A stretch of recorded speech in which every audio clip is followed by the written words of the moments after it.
ہے کہ قرآن پاک کے حوالے سے میرے حبیب علیہ الصلوۃ والسلام نے فرمایا کہ میں تمہارے درمیان دو چیزیں چھوڑ کر جا رہا ہوں، ان کو مضبوطی سے تھامے رکھنا، گمراہ نہیں ہوگے۔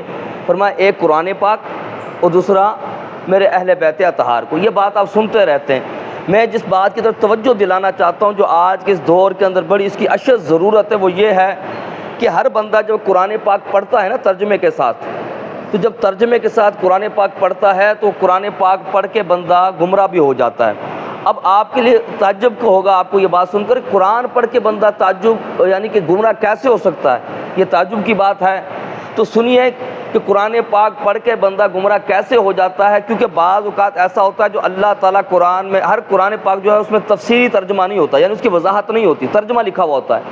یعنی جو قرآن میں اللہ تعالیٰ بیان کر رہا ہے، جو لکھا ہوا ہمیں نظر آ رہا ہے، وہ اللہ کی منشا نہیں ہے، یعنی اللہ تعالیٰ جو بیان کرنا چاہ رہا ہے وہ اس میں جو لفظوں میں نہیں ہے، اور جو لفظوں میں وہ اللہ تعالیٰ بیان نہیں کرنا چاہ رہا، اس کے لیے پھر باقاعدہ سیکھنا پڑتا ہے۔ وہ کیسے؟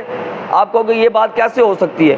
تو اللہ تعالیٰ نے سورہ جمعہ کے اندر ارشاد فرمایا کہ هو الذی بعث فی الامیین رسولا، کیا کیا اس رب نے، اس اللہ نے کیا کیا، اپنا نبی مبعوث فرمایا امیوں میں، امیین میں اپنا نبی مبعوث فرمایا، کرتا کیا، یتلو علیہم، وہ قرآن پاک کی آیتیں پڑھتا ہے، وَيُزَكِّيهِمْ، تمہارا تزکیہ نفس کرتا ہے، تمہارے نفسوں کو پاک کرتا ہے، وَيُعَلِّمُهُمُ الْكِتَابَ وَالْحِكْمَةَ۔ کیا معنی ہے اس کا؟ اس کا معنی یہ ہے کہ وہ کیا کرتا ہے، حکمت، وَيُعَلِّمُهُ الْكِتَابَ، حکمت کی اور قرآن کی آپ کو تعلیمات سکھاتا ہے۔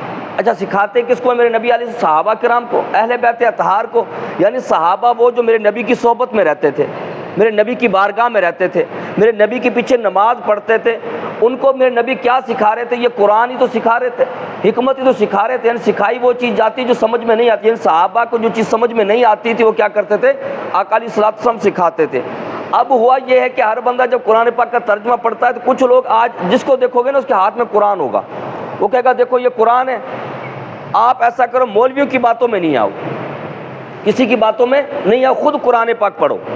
اب جملہ کتنا پیارا ہے، اللہ نے کتاب دی پڑھنا چاہیے، بھائی خود کتاب پڑھو، خود قرآن پڑھو، مولویوں کی باتوں میں نہ آؤ، مولوی گمراہ کر دیتے ہیں۔ کیا کر دیتے ہیں؟ مولوی، یہ سنا ہوگا آپ نے کہ مولویوں کی باتوں میں نہیں آنا، خود پڑھو، مولوی گمراہ کر دیتے ہیں۔ یہ جملہ سنا ہے؟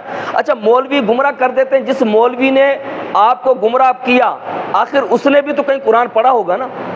جب پتہ چلا جو مولوی ہے، جو عالم ہے، جس کے بارے میں آپ بات کرو وہ قرآن پڑھ کے خود گمراہ ہو سکتا ہے، تو کیا گارنٹی ہے کہ آپ قرآن پاک پڑھ کے گمراہ نہیں ہوگے؟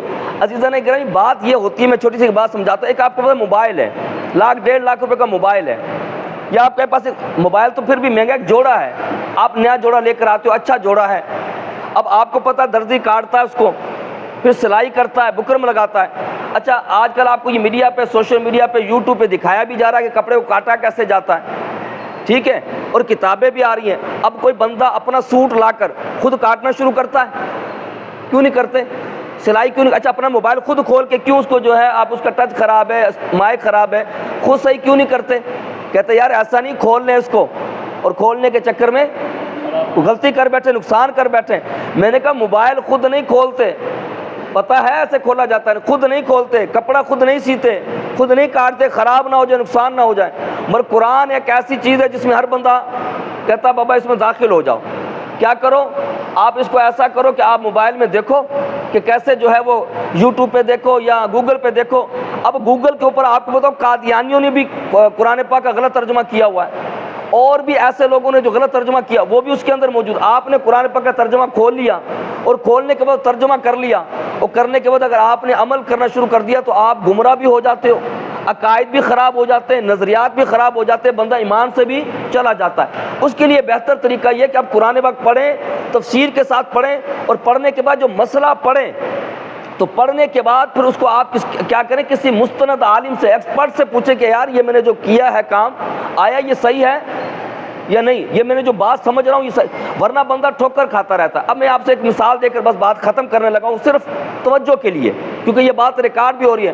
آج کل ہر بندہ یہ دعویٰ کرتا ہوا نظر آتا ہے، اس لیے خدا را ایسی باتوں سے بچیں۔ یہ باتیں جو کرتے ہیں، قرآن پڑھنے کا منع نہیں ہے، قرآن پاک پڑھیں، آپ ترجمہ پڑھیں، مگر ترجمہ پڑھنے کے بعد اس کے اوپر آپ اگر ایمان لے کر آ گئے تو آپ گمراہ بھی ہو جاتے ہیں۔ اس لیے کسی آپ تفسیر پڑھیں پہلے، کیونکہ آپ تفسیر پڑھیں گے تو وہ جو بندہ تفسیر لکھنے والے ہوتے ہیں ان کے پاس سینکڑوں علوم ہوتے ہیں، ان سارے علوم کو مد نظر رکھتے ہوئے کہ آخر یہ آیت نازل ہوئی، اس کا پس منظر کیا تھا۔ اب میں ایک بات آپ سے پوچھ لیتا ہوں، مجھے آپ یہ بات بتائیے کہ اللہ تعالیٰ جس پر وحی کرے، اللہ جس سے بات کرے وہ کون ہوتا ہے؟ بولو سر، نبی ہوتے ہیں۔ اللہ کس سے باتیں کرتا ہے؟ جس پر وحی ہو جائے وہ کیا بن جاتا ہے؟ نبی بن جاتا ہے، اور اللہ نبیوں پر وحی کرتا ہے۔ اسی طریقے سے قرآن میں ایک لفظ آیا ہے سورہ نحل کہتے ہیں شہد کی مکھی کو، اس کے بارے میں اللہ فرماتا ہے وَأَوْحَىٰ رَبُّكَ إِلَى النَّحْلِ، اللہ نے کیا کیا؟ شہد کی مکھی پر کیا کی؟ اپنی وحی کی ہے۔ شہد کی مکھی کو وَأَوْحَىٰ رَبُّكَ، میرے حبیب تیرے رب نے کیا کیا ہے؟ شہد کی مکھی پر وحی کی ہے۔ حالانکہ ہم تو یہ سنتے آ رہے ہیں کہ وحی جس پر ہو وہ کون ہوتا ہے؟ نبی ہوتے ہیں۔ تو یہاں پر شہد کی مکھی پر وحی ہو رہی ہے، تو کیا شہد کی مکھی بھی نبی ہے؟ تو عزیزان اکرام اس کے بارے میں آپ پڑھیے گا، آپ کو جو قرآن پاک کے علوم جو سکھائے جاتے ہیں اس کے اندر یہ بقایا بتایا جاتا ہے کہ جب لفظ وحی نبی کے ساتھ آئے تو اس سے مراد ہوتا ہے اللہ کی وحی ہونا، اللہ کی گفتگو ہونا۔ اگر لفظ وحی کسی اللہ کے نبی کے علاوہ کسی غیر پر آئے تو اس سے مراد پتہ کیا ہوتا ہے؟ اس سے مراد کیا ہوتا ہے؟ اس سے مراد یہ ہوتا ہے کہ اللہ نے الہام کیا، یعنی دل میں وہ بات ڈالی، جیسے ہم بیٹھے ہوتے ہیں دل میں اللہ نے بات ڈالی کہ یہ کام کر لو، دیکھو نا ایک اچھا خیال آتا ہے۔ تو الہام کے بارے میں یہ آتا ہے کہ وہ الہام اللہ کرتا ہے۔ الہام اور چیز ہے، دل میں بات کا آ جانا اور چیز ہوتی ہے، اور اللہ کی بات کرنا اور لفظ ایک ہی ہے۔ اب جو پڑھے گا تو پڑھ کے وہ تو کہے گا دیکھو اللہ نے تو اس پہ وحی کی ہے، اور جس سے اللہ وحی کرے وہ کیا ہو جاتا ہے؟ نبی ہو جاتا ہے۔ حالانکہ یہاں دیکھنا پڑے گا کہ لفظ وحی تو ہے اور وحی کرنا، مگر آیا کہ یہ وحی کا لفظ آ رہا کس کی طرف ہے؟ جب نبی کی طرف آئے گا تو اس سے مراد اللہ کا کلام کرنا ہوتا ہے، اور غیر نبی کی طرف آئے ٹھیک ہے تو اس سے مراد کیا ہوتا ہے؟ اس سے مراد یہ ہوتا ہے کہ اللہ کا دل میں ڈال دینا، کسی کے خیال میں وہ چیز ڈال دینا، اس کو پھر کیا کہتے ہیں؟ الہام کا نام دیا جاتا ہے۔ اب آپ یقین کریں جب بندہ ایک عالم نہیں ہوتا تو اپنے اچھا باتیں لے کرے گا نا، جب وہ قرآن بھی بیان کر رہا ہوگا لوگوں سے کہا خود پڑھو، مولویوں کے پیچھے نہ چلو۔ میں نے کہا یار تو اپنا 1,00,000 1.5 لاکھ کا موبائل نہیں خود کھولتا خراب نہ ہو جائے، اور قرآن کو تم نے اتنا ہلکا لے لیا۔ ڈاکٹر کی ایک پوری آپ کے پاس کتاب آ گئی ہے کہ بھائی جس بندے کا ہارٹ کا مسئلہ ہے اس طرح اس کا آپریشن ہوتا ہے، ابو کا علاج کرواؤ گے ایسے بندے جس کے پاس کتاب ہے، یا ابو کا خود کرتے ہو علاج؟ جی کس کے پاس جاتے